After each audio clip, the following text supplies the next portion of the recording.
I'm excited about SLS 2.0 because with changes in optics, controls and detectors,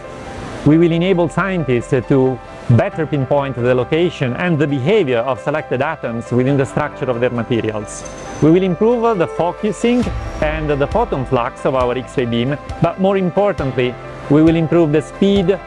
the easiness and the reproducibility of our operations. Together with detectors, novel detectors developed at PSI, this enables scientists to collect very high quality data sets even across elemental edges, being able to better understand the structure of materials, and this is pivotal to develop the technology of tomorrow.